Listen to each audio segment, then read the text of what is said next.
네, 안녕하세요. 오늘은 의학용어 외우기 신경개편 5번째 영상입니다. 그럼 바로 문제를 풀면서 의학용어를 외워보도록 하겠습니다. 첫 번째 문제는 근위축증의 일종으로 근육이 위축되는 질병이고 운동신경세포만 선택적으로 파괴가 되는 질환을 무엇이라고 하는가입니다.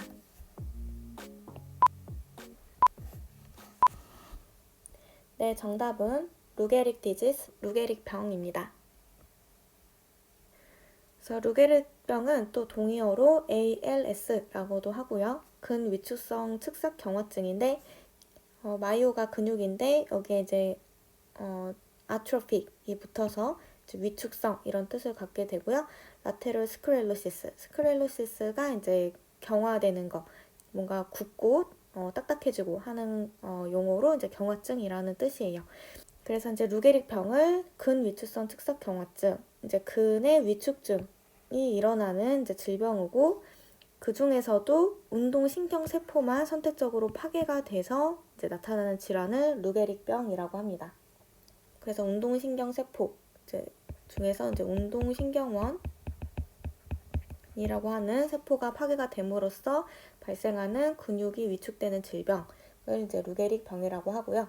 루게릭병에 걸리게 되면은 이제 서서히 진행이 되는데 이제 팔다리, 사지가 약해지고 이제 위축되는 것으로 시작을 해서 점점 병이 진행이 되면은 호흡 근육 같은 것도 마비가 되어서 이제 수년이 지나면 수년 내에 이제 사망에 이르게 되는 치명적인 질병으로 알려져 있습니다.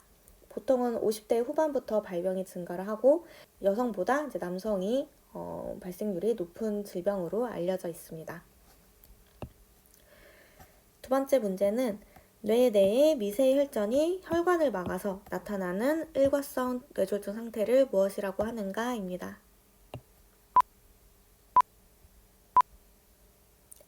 네, 정답은 Transient Ischemic Attack, 일과성 허혈 발작입니다.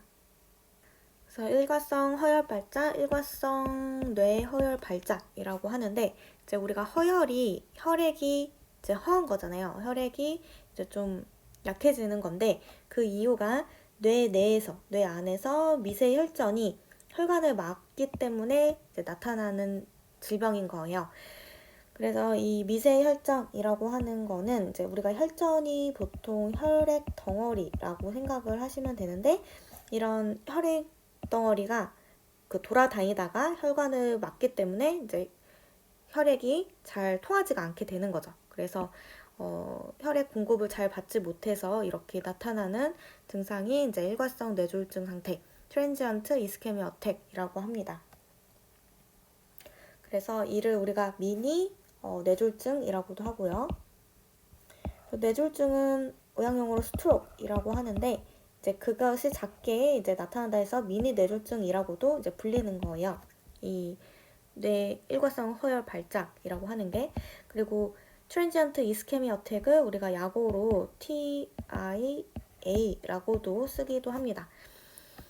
그래서 TIA 일과성 허혈 발작, 미니 뇌졸중 다 동의어고요. 이 미니 뇌졸중에서 뇌졸중은 우리가 스트로크이라고 하는데 이 뇌졸중을 옛날에는 우리가 중풍이라고도 했어요. 중풍. 예전 영어로. 그리고 이제 스트로크 또 동의어로 아포플렉시라고도 합니다. 동의어도 같이 알아주시면 좋을 것 같고요. 세 번째 문제는 악유세포 증식에 의해서 뇌 실질이 비정상적으로 단단해지는 상태를 무엇이라고 하는가입니다.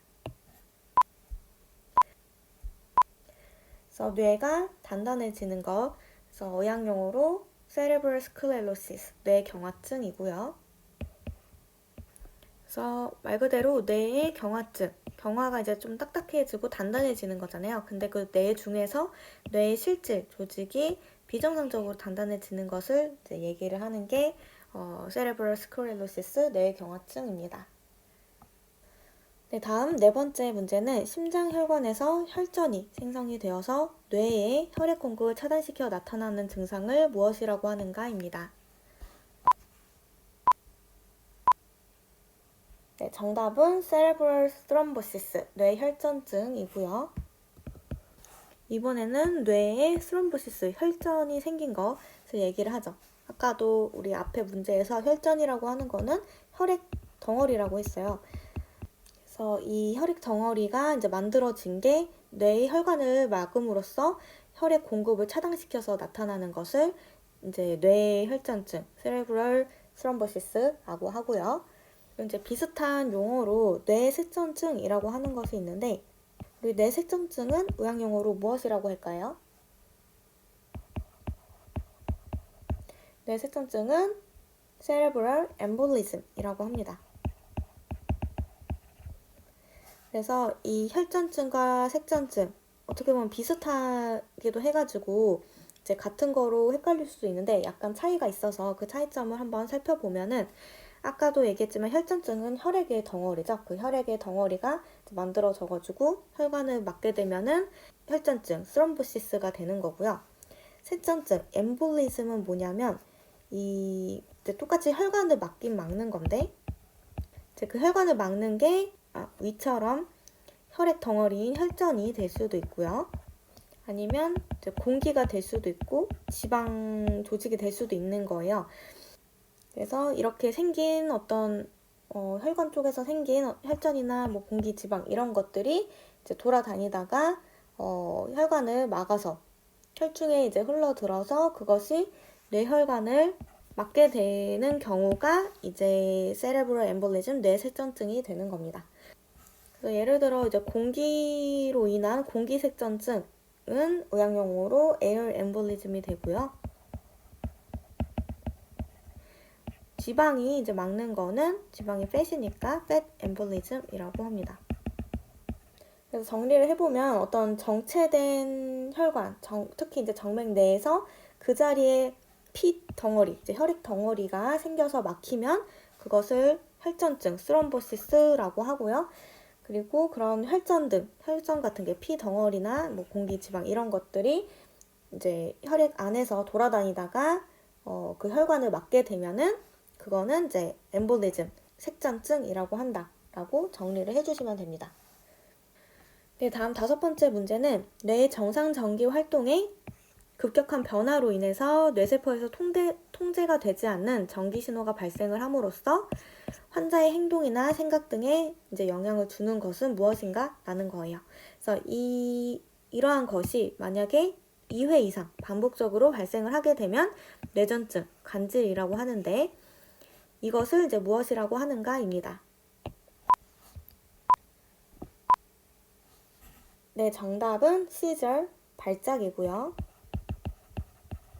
그리고 발작을 일으킨다 라고 하는데, 이제 그 발작을 일으키는 그 원인이 이제 뇌의 어떤 전기 활동이 이루어지는데, 그게 비정상적으로 이제 발생을 함으로써 발작을 일으키는 거예요. 근데 이러한 발작이 만약에 2회 이상 반복적으로 발생을 하면은 우리는 뇌전증이라고 합니다. 그래서 뇌전증을 옛날 말로는 간질이라고 하고요. 의학용어로는 에필랩시라고 합니다. 그래서 이 발작이 이제 종류가 이제 몇 가지가 있는데, 크게 보면은 이제 전신 발작이 있고요. 그리고 이제 전신의 반대말인 부분 발작이 있겠죠. 부분 발작부터 보면은 이제 부분적으로 발작이 일어난다. 그래서 이제 partial seizure 아니면 focal seizure라고 하고요. 아니면 국소 발작. 그래서 이제 focal seizure라고 합니다. 그래서 보통 한쪽의 대뇌 방구에서만 정기적인 어떤 방전이 발생을 함으로써 일어나는 발작이 이 부분 발작, partial seizure라고 하고요.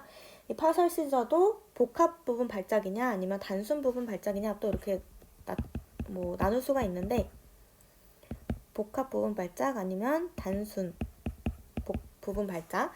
그래서 단순 부분 발작은 simple partial seizure라고 하고, 복합 부분 발작은 복합이 컴플렉스니까 컴플렉스 partial seizure라고 합니다.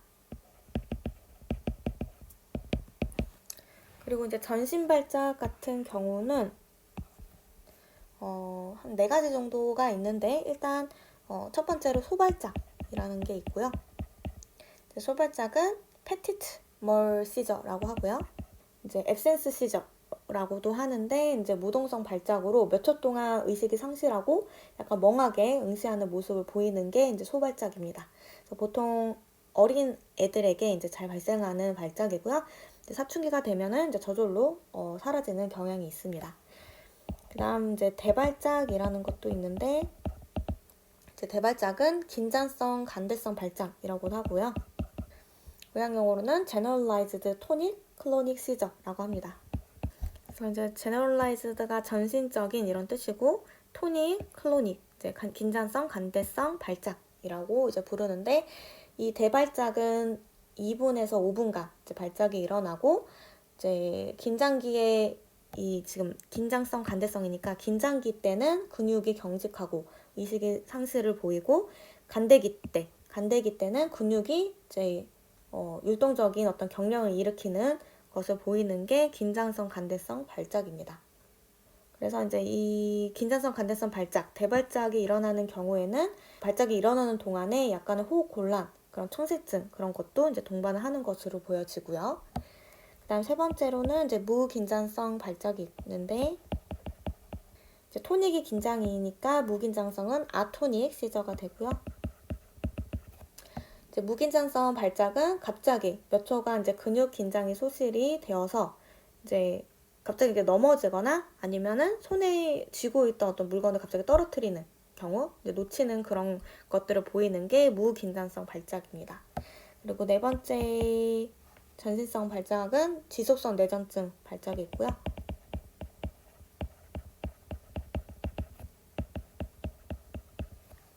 이게 이제 아까 이 발작, 시저 단순 발작이 2회 이상 반복적으로 발생을 하면은 뇌전증이 된다고 했잖아요. 그래서 이 뇌전증, 에필립스를 얘기를 하는 거예요. 그래서 이제 이거를 뇌전증 지속 상태라고도 하고 이제 의학용어로는 스테투스 에필lep티커스라고도 합니다.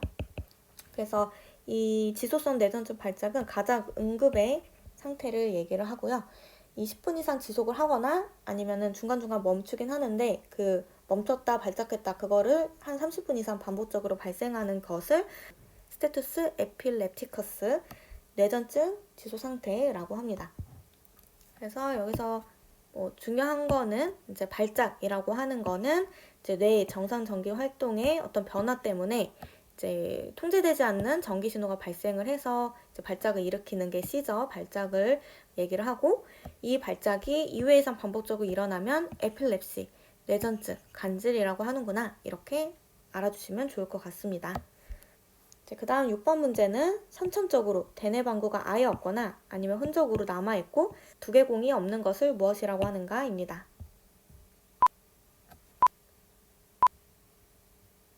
네, 정답은 안인세팔리 문해증이고요. 그래서 인세팔로가 이제 뇌고 여기에 안자가 붙으면 없다라는 뜻이죠. 그래서 뇌가 없다라는 거예요. 그래서 선천적으로 이렇게 아예 없거나 아니면 흔적으로만 남아있고 지금 없는 상태죠. 그래서 이 뇌가 없는 것을 문해증, 안인세팔리라고 한다. 그래서 이 뇌는 없지만 보통 출산을 했을 때 이 문해증 같은 경우에 뇌관은 가지고 이제 출생을 하게 된 경우에는 바로 사망은 하진 않고 조금 며칠 동안은 이제 생명이 조금 지속이 되긴 하는데 결국에는 이제 뇌가 없기 때문에 이제 사망에 이르게 되는 게 문해증, 안인세팔리라고 합니다. 그 다음 이제 7번 문제는 두개강 속에 뇌시래기 고이는 질병을 무엇이라고 하는가입니다. 네, 정답은 하이드로세팔러스 수두증입니다. 그래서 말 그대로 지금 세팔로가 이제 뇌고 이제 하이드로는 이제 물이죠, 물. 그래서 뇌에 이제 물이 차는 건데 이 물이 차기 때문에 뇌 쪽은 이 물로 인해서 약간 내압이 증가가 되겠죠. 그래서 두 개 내압이 항진이 되고 이제 물이 차기 때문에 두 개 쪽이 이제 커지게 되고 뇌실이 확대되는 그런 증상을 보이는 게 하이드로세팔러스 수두증입니다. 그 다음 8번 문제는 수막이 돌출되는 것을 무엇이라고 하는가입니다. 그래서 수막이 돌출된 것은 의학용어로 수막류라고 하고 메닝고셀레라고 하고요. 그래서 수막이 돌출된다. 그래서 메닝고는 수막이고 셀레가 이제 돌출된 어떤 빠져나온 이런 뜻을 갖고 있죠. 그래서 수막이 돌출되면은 메닝고셀레, 수막류라고 하고요. 만약에 뇌조직, 뇌실질이 돌출이 된 것은 그러면 그 뇌류가 되겠죠. 그래서 의학용어로는 뇌류를 인세팔로셀레라고 합니다. 그래서 인세팔로가 이제 뇌고 셀레가 또 빠지다 이런 뜻이니까 뇌류는 인세팔로셀레, 뇌류라고 하고요. 그 류자가 들어가서 또 비슷한 용어로 뇌동맥류라는 게 있는데 뇌동맥류는 세레브럴 아뉴리즘이라고 합니다. 그래서 여기서 이제 아뉴리즘이 동맥류인데 여기서 이제 동맥류는 그 뇌동맥, 뇌동맥의 일부가 어떤 결손이 생겨서 그 부분이 혹처럼 돌출된 것, 이제 혹처럼 돌출된 것을 이제 뇌동맥류 세레브럴 아뉴리즘이라고 합니다.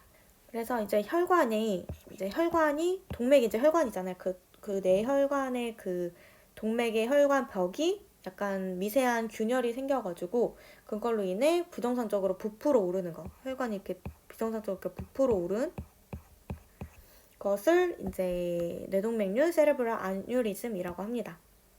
그래서 이렇게 부풀어 오른 게 이제 그 혈관이 이제 부풀어 오른 질환인데 얘가 이제 계속 부풀다 보면은 터지는 위험이 크게 되겠죠.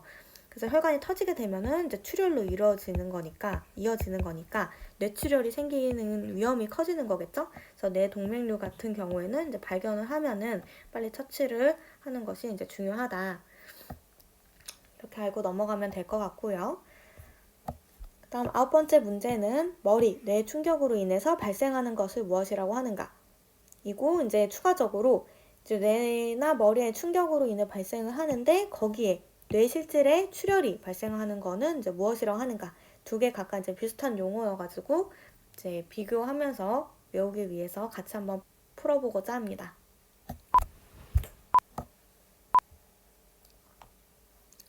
그래서 9번째 문제의 답은 뇌진탕, cerebral concussion이고요. 그리고 두 번째 9-1번 문제의 답은 뇌타박상입니다. 그래서 뇌타박상, 뇌자상이라고 하는데 의학용어로는 cerebral contusion이라고 하고요. 그래서 발음도 되게 비슷하죠. concussion이냐 아니면 contusion이냐. 그래서 일단 머리 뇌에 충격을 가해진 거, 충격으로 인해 발생을 하는 게 cerebral concussion, 뇌진탕인데 뇌진탕은 이제 이 출혈이 발생한 것보다는 조금 가벼운 경우라고 할 수가 있겠죠. 그래서 어떤 물체에 의해서 이제 가볍게 뭐 부딪히거나 아니면은 어쨌든 뭐 충격을 가하게 된 경우에 출혈까지는 생기지는 않았는데 어쨌든 이런 충격으로 인해서 손상을 받게 된 경우, 뇌의 손상을 입게 된 경우를 뇌진탕, cerebral concussion이라고 하고요. 그래서 뇌진탕 같은 경우에도 똑같이 머리가 아프거나 어지럽거나 아니면 이명이 들린다든지 시야가 흐릿하다든지 이런 증상을 이제 보이는 게 뇌진탕이고 이제 출혈이 발생을 하면은 우리가 이제 뇌타박상, 뇌자상이라고 하는데 의학용어로는 컨투션이라고 했죠. cerebral contusion. 그래서 이 뇌타박상에 걸리게 되면은 똑같이 뭐 두통 생길 수도 있고 뭐 이제 마비 같은 것도 보일 수가 있는데 증상이 없을 수도 있어요. 그리고 이제 혈종, 이 출혈이 생긴 혈종이 생긴 부위에 따라서 증상이 되게 다양하게 나타나고 그래서 보통은 뇌타박상 같은 경우에 진단을 할 때는 CT나 MRI 같은 걸로 이제 촬영을 하고 아니면 혈관 조영술을 이용을 해서 출혈이 어디 생겼는지 확인을 하게 됩니다. 그래서 치료는 출혈이 생겼으니까 출혈을 막거나 제거하는 수술을 하겠죠. 그래서 개두술을 하고 머리를 열고 이제 혈종을 제거하는 수술을 보통 시행을 하기도 하는 게 이제 뇌타박상 cerebral contusion이라고 합니다. 그래서 둘 다 이제 머리, 뇌에 이제 어떤 충격이 가해지는 건데 그냥 충격으로 인해서 약간 어지러움증, 뭐 이명 이런 것들이 생기는 경우, 뭐 직접 부딪힐 수도 있고 아니면 그냥 충격이 조금 가해질 수도 있고, 그래서 간접적으로 충격이 가해지는 거, 예를 들어 뭐 교통사고 중에 이제 머리를 어딘가 부딪히지 않고 그냥 속도에 의해서 갑자기 앞으로 쏠리거나 이렇게 하는 경우가 있잖아요. 가속되거나 감속하는 경우에 그런 경우에도 뇌가 이제 손상을 받을 수도 있으니까 그런 거에 의한 손상을 우리가 cerebral concussion, 뇌진탕이라고 하고요. 이런 머리나 뇌의 외상이나 충격에 의해서 정말 그 뇌실질 조직에 출혈이 발생을 한 경우는 뇌타박상, 뇌자상, cerebral contusion이라고 한다. 이렇게 이제 구분해서 알아주시면 좋을 것 같습니다.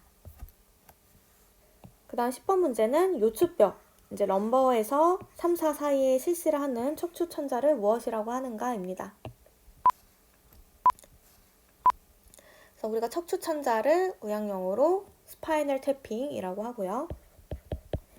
그래서 말 그대로 이제 척추천자가 스파이널 태핑이 되고 이 척추천자를 실시를 하는 그 부위는 럼버 쪽.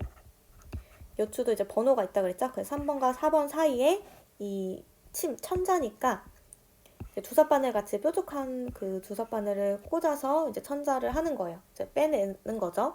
안에 있는 그 물질을 이제 빼내게 되고 그 빼내는 그 공간은 더 자세하게 보면은 지주막하 공간. 이제 지주막이 아라크노이드고 아래쪽 하가 이제 아래죠. 그래서 서브를 붙여서 서브 아라크노이드 스페이스 지주막하 공간에서 이제 이 척추천자를 시행을 하게 됩니다. 그 다음 11번째 문제는 뇌의 정기적 활동을 기록하는 검사를 무엇이라고 하는가입니다. 그래서 의학용어로는 우리가 약어로 EEG라고 하고요. 그래서 뇌파검사 EEG, 일렉트로가 이제 어떤 전기 이런 뜻이고 인세팔로가 뇌죠. 그리고 그래피는 이제 검사니까 일렉트로 인세팔로그래피, 뇌파검사 EEG라고 하는 거예요. 그 다음 12번째 문제는 동맥으로 조영제를 주입한 후에 실시하는 뇌혈관 촬영을 무엇이라고 하는가입니다. 그래서 혈관을 검사하는 것은 조영제를 이용을 해서 혈관을 검사하는 것은 cerebral angiography, 뇌혈관 조형 검사이고요. 그래서 cerebral가 뇌고 angio가 혈관이죠. 그래서 뇌혈관 그래피, 뇌혈관을 검사하는 거, 뇌혈관 조형 검사, cerebral angiography라고 합니다. 다음 13번째 문제는 CT나 MRI 등의 검사를 하지 않고 반사 해머를 이용을 해서 신경학적으로 검사하는 방법을 무엇이라고 하는가입니다.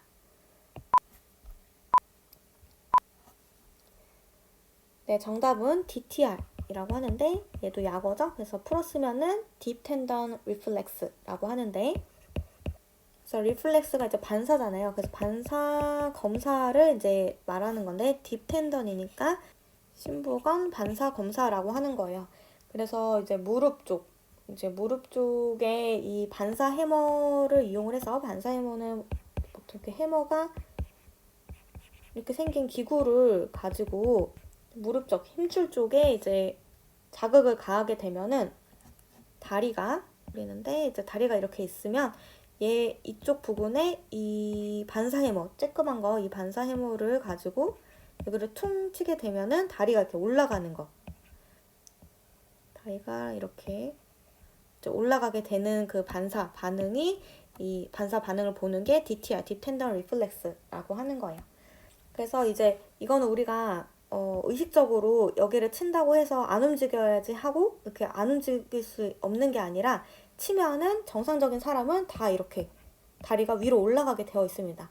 그래서 의자에 앉아가지고 한번 여기를 자극해서 치게 되면은 발이 쭉 올라가는 것을 볼 수가 있을 거예요. 이게 정상인 거고 만약에 올라가지 않으면 문제가 있다는 거, 신경학적으로 뭐가 문제가 있구나라는 것을 알게 되고 그때 이제 CT, MRI 찍고 더 정확한 진단을 할 수 있게 되는 거겠죠. 그래서 이렇게 CT, MRI 찍기 전에 그냥 간단하게 이런 반사 해모를 이용을 해서 문제가 있는지 검사하는 것을 DTR, Deep Tendon Reflex, 심부관 반사 검사라고 합니다. 그리고 이제 비슷한 검사 중에 이렇게 반사 반응 보는 것 중에 바빈스키 검사라는 것도 있어요. 바빈스키. 그래서 의학용어로는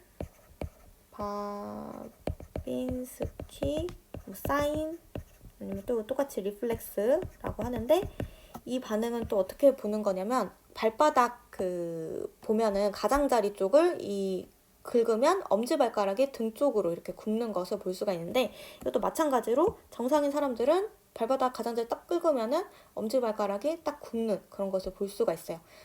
그래서 엄지발가락은 등 쪽으로 굽고 남은 발가락은 부채살처럼 퍼지는 그런 것을 볼 수가 있는데 그런 검사를 바빈스키 반사, 바빈스키 사인, 바빈스키 리플렉스라고 합니다. 그래서 얘도 이제 같이 알아주시면 좋고요. 보통 DTR 같은 검사하고 차트에 정상이다 그러면 차트에는 이제 기호로 정상을 표시를 하는데 이렇게 플러스 플러스 두 개로 보통 이제 표시를 하거든요. 그래서 이 DTR 땡땡 뭐 플러스 플러스 뭐 이렇게 되어 있는 거 보면은 차트에서 이렇게 봤다 그러면 DTR 검사를 했는데 정상이구나 이렇게 해석을 하시면 되는 거예요.